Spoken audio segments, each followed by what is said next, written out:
साथियों नमस्कार। एक बार पुनः स्वागत है आपका ज्ञान गंगा आयुर्वेद क्लासेस में। आज हम लोग बात करने वाले हैं रहस्यशास्त्र भेषज कल्पना के अंतर्गत चैप्टर 13, जिस चैप्टर का नाम है current and emerging trends in Ayurvedic pharmaceuticals.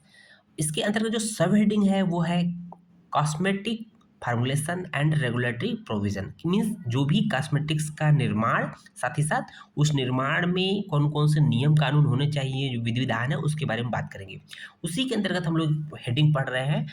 आपके पॉइंट आपके सामने दिख रहा है कि control of microbial contamination in manufacturing of cosmetics. Means किसी भी कॉस्मेटिक के निर्माण के समय उसमें जो माइक्रोबियल कंटामिनेशन होता है उसको कंट्रोल कैसे करें।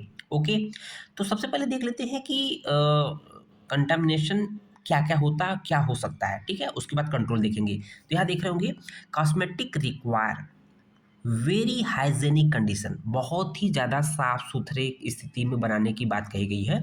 ड्यूरिंग द मैन्युफैक्चरिंग, मतलब जब कॉस्मेटिक का निर्माण करते तो उसमें बहुत ज़्यादा साफ सफाई की आवश्यकता होती है, हाइजेनिक कंडीशन की आवश्यकता होती है। क्यों? बिकॉज दीज कंटेन्स मीन्स, क्योंकि ये जो कॉस्मेटिक्स होती हैं क्या इसमें पाया जाता है, water and organic oblique inorganic compound. Means जो कॉस्मेटिक होती हैं उसमें वाटर के साथ साथ ऑर्गेनिक और इनऑर्गेनिक कंटेंट कंपाउंड होते हैं, that make it most susceptible for grow of pathogenic organism. Means जो भी आपके कॉस्मेटिक्स का प्रिपरेशन होता है बहुत ही हाइजीनिक कंडीशन में करना चाहिए, क्योंकि इस प्रकार के कॉस्मेटिक्स में वाटर के साथ साथ ऑर्गेनिक कंपाउंड होते हैं या इनऑर्गेनिक कंपाउंड होते हैं। वाटर हो, ऑर्गेनिक कंपाउंड या इनऑर्गेनिक कंपाउंड क्या होता है, बहुत ज़्यादा एक मीडिया प्रोवाइड करता है जिसमें ज़्यादा पैथोजेनिक ऑर्गेनिज्म जो है, बैक्टीरिया, वायरस, फंगस टाइप के जो भी चीज़ें हैं बहुत जल्दी ग्रो कर जाती हैं अगर साफ सफाई नहीं रहेगी तो। ओके, अगर कंटामिनेशन होगा तो ऐसा हो जाएगा। ओके, उसके बाद देखेंगे हम लोग कि माइक्रोबियल कंटामिनेशन, जो भी माइक्रोबियल कंटामिनेशन होती है मे अकर ड्यूरिंग द मैन्युफैक्चरिंग, या तो बना कॉस्मेटिक के बनाते समय ये माइक्रोबियल कंटामिनेशन हो सकता है, और ड्यूरिंग द यूज, या तो मान लीजिए प्रोडक्ट को यूज कर रहे हैं उस समय अगर मतलब इन्फेक्शन हो गया तो ग्रोथ कर जाएगा। ओके, तो कंडीशन हो सकती है। नेक्स्ट पॉइंट देखेंगे, the causes of microbial contamination during the manufacturing may be as. Means manufacturing के समय कौन कौन से हो सकती हैं, ठीक है ना। ठीक है, देखेंगे कंटामिनेशन ऑफ रॉ मटेरियल। भाई जो रॉ मटेरियल यूज करते हैं किसी भी कॉस्मेटिक के प्रिपरेशन में, हो सकता है उसके थ्रू इस प्रोडक्ट में आ जाए। ठीक है, बहुत अच्छे से साफ सुथरा ना हुआ हो, बहुत उसको क्लीन नहीं किया गया हो, बहुत अच्छा डिसइंफेक्टेंट नहीं यूज किया गया हो। ठीक है, तो ये होता कि जिससे बन रहा है रॉ मटेरियल उसके थ्रू ये हो सकता है इसमें कंटामिनेशन। दूसरा पॉइंट है contamination during manufacturer and packaging. तो हो सकता है कि मैन्युफैक्चर जो बनाते हैं उनके माध्यम से हो जाए। मान लीजिए हम मीडिएटर हम बना रहे हैं, ठीक है, तो हम हमारे हाथ में पैर में गंदगी है उसमें आ जाए, या पैकेजिंग जब किसी कोई प्रोडक्ट फाइनल प्रोडक्ट बन गया हो तो उसको पैक करते समय उसमें गंदगी चला जाए या इन्फेक्शन चला जाए, तो ऐसा हो सकता है। उसको देखेंगे तीसरा, पुअर प्रोडक्ट प्रिजर्वेशन। जो प्रोडक्ट बन गया है उसका जो प्रॉपर तरीके से प्रिजर्वेशन होता है उसको प्रॉपर तरीके से प्रिजर्वेशन न करके बहुत बैड तरीके से प्रिजर्व करना, ये आपके एक तरह से कंटामिनेशन का कारण हो सकता है ड्यूरिंग एक तरह से product manufacturing of cosmetic. Okay, उसको देखेंगे ऑल दीज कॉजेज, ये सभी जो कारण है leads to risk of product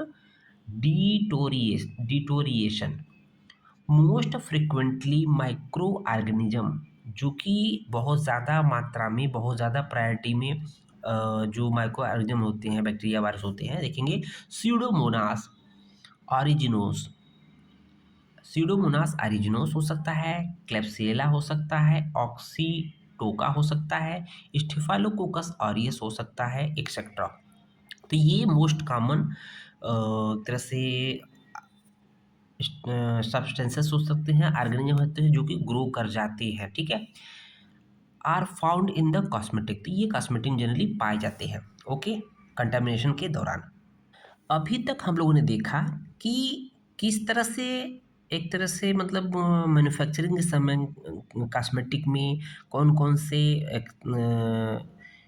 micro organism grow करते हैं या उनको कैसे बचाया जाए। अगर बाय द वे ये ऐसा हो गया कि मतलब कि माइक्रो ऑर्गेनिज्म ग्रो कर गए, कंटामिनेशन हो गया, तो उस कंडीशन में उसको कंट्रोल कैसे करेंगे, मीन्स उसको कैसे बचाएंगे। तो पहला दिया है good manufacturing practices GMP must be strictly followed. आगे पढ़ोगे जीएमपी के बारे में हम लोग, ठीक है। During the manufacturing of cosmetics, means जब भी कॉस्मेटिक को बनाते हैं उस समय जीएमपी गुड मैन्युफैक्चरिंग प्रैक्टिसेस को स्ट्रिक्टली अप्लाइड करना है। ओके।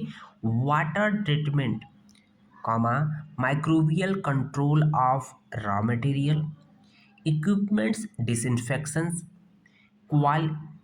क्वालिफिकेशन